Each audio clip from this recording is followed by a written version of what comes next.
I chose this literally because Rasulullah sallallahu alayhi wasallam said, "Inna fil jasadi mudghah." In our body, in your body, there's a piece of flesh. If it is good, صلح الجسد كله. If it's good, the whole body will be good. And if it's corrupt, the whole body is corrupt. So how can we sit down and discuss anything else? If it's good, and who's telling me this? My guide to Jannah. My guide and your guide to Jannah is telling us, listen, there's a piece of flesh in your body. If you fix it, you're done. And if it's not good, you're done.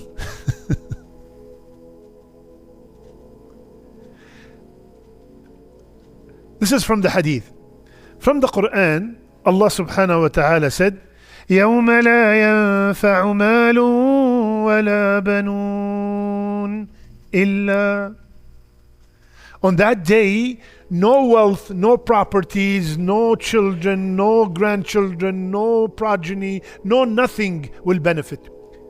Who's saying this? The one who is gonna decide who's going to Jannah and who's going to Nar. The only one. He's saying on that day, all that you are working for, all you are spending most of your time, dedicating most of your time to acquire, all of that is not going to benefit you. Of course, if you use it in the wrong manner. Illa. And we agreed on that word illa, how important it is. La ilaha illa. So illa is extremely important. No ilah except. So same term is used here. No children, on that day, no children, no wealth will benefit you, illa, except. As a person who's looking to enter Jannah, after I hear this, I have to become all ears to hear what's after illa. Right? Everybody is saved in this room from the hellfire, illa. You become all ears. Who's that guy? Right? So Allah subhanahu wa ta'ala is saying, on that day nothing will benefit except. Except what? Just like I told you, everyone is gonna go to punishment except you become all ears. Similarly here, nothing will benefit you except what? The one who comes with the qalb salim. طيب, you tell me please, anyone with a complete brain will concentrate on anything else other than fixing this qalb? Because this is the only illa, this is the only way. The only way to Jannah is to enter, to meet Allah with a qalb salim. So this will be our main topic for the next, Allahu Alam, maybe 6, 7, 8, 9 months. How to fix this heart. What are some of the symptoms that you have a sick heart? What are the diseases of the heart? And how to cure these diseases.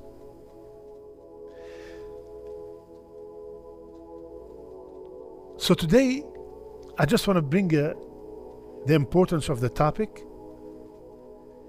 and remind myself and remind you that Rasulullah sallallahu alayhi wasallam said, listen carefully, Inna Allah la yanzur. Inna Allah la yanzur ila suwarikum wa amwalikum. Allah does not look at your attire, at your image, or your wealth. Because we have many people, unfortunately, they focus on what people see. Now here Rasul sallallahu saying, Inna Allah la yanzur. He does not look at the way you look from outside and about how much money do you have. ولكن ينظر إلى قلوبكم وأعمالكم. Allahu Akbar. So Allah looks at my heart. Allah looks at my heart and my a'mal. This is the center of attention of Allah. This is what Allah is looking at. Most of our concentration of what people look at, they see me donate, they see me with a big beard, they see me, what people look at. And do not belittle the beard and all that. I'm just saying that should not be my focus. All my focus is on how I look like, and inside is corrupt. Allah looks at the heart. Why? Why this heart is so important? Listen carefully. Let me ask you a question. What's the difference between a mu'min and a munafiq? What's the difference between a believer and a hypocrite? They're both in the first row. They're both in the first row, praying. To me, I'm looking at people praying. Allahu Akbar, same movement. Everybody's praying. What differs one person than the other? How much the heart is involved in that ibadah, it will elevate the ibadah. This guy is full concentration. Both, by the way, both are doing the same moves, right? Allahu Akbar, Subhanak Allahumma. The same moves, same words, same, everything the same. To me, from outside, the one who looks at outside, I cannot see the heart. Subhanallah. Allah can see the heart. So for me, they're both praying. For me, they both went to Hajj. For me, they're both fasting. For me, they're both just came back from Umrah. For me, they're both reading the Qur'an. This is for us, right? But when they are standing in the salat, what makes this man different than this man is how much the heart was involved in that salat. It will elevate that salat. And that's why the khushu' in the salat is so important, right? The more this guy puts so much attention on his heart to focus on the salat, that salat, even though from the outside they both look the same, it is so much higher in the sight of Allah. So the formula is, in any amal, ya akhwan, in any action, the more the heart is involved in that act of worship, the more rewarding that act of worship is. You understand? The more the heart is involved in that act of worship, whatever that act of worship is, the more reward that act of worship will get. So obviously, I have to focus on what we call a'mal al-qulub.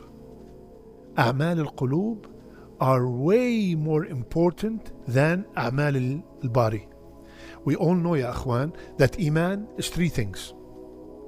What is Iman? Iman is saying with the tongue, believing in the heart, and proving it with the actions. All three together make you a mu'min. How about 2 out of 3? I say Ashhadu an la ilaha illallah and I believe it in my heart, but I don't pray, I don't fast, nothing. Good? Okay, I say Ashhadu an la ilaha illallah and I pray and I fast, but I don't believe it in my heart. Good? Okay, I believe it in my heart 100% and I fast and I pray, but I never said la ilaha illallah. Who's the example of this? Or not the uncle of Rasulullah sallallahu alaihi wasallam, he believed that this is the deen is true. And he supported Rasulullah ﷺ with everything he can. But he never said La ilaha illallah. And there are many people, they are La ilaha illallah. We go back to our topic with those 2 girls. La ilaha illallah. And they pray and they fast because their parents are pushing them. But there's nothing in the heart. Zero. No iman. It has to be all three together in order to be called a mu'min. In order to be called a mu'min. طيب, I will finish with this. What are some of the examples of أعمال القلوب? Give me an example. أعمال القلوب, actions of the heart. Like what? Raise your hand.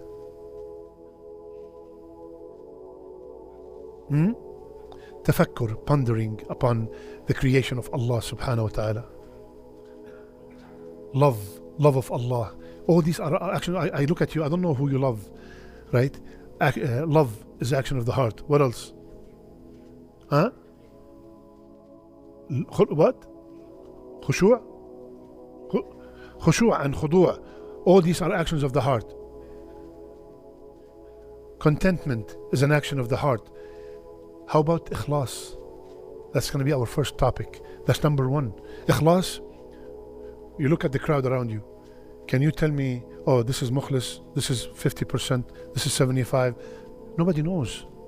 Ikhlas is amal of the qalb. How about taqwa? Taqwa is amal of the qalb.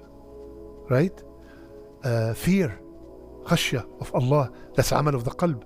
All these are amal of the qulub. And this is where we should be focusing a lot.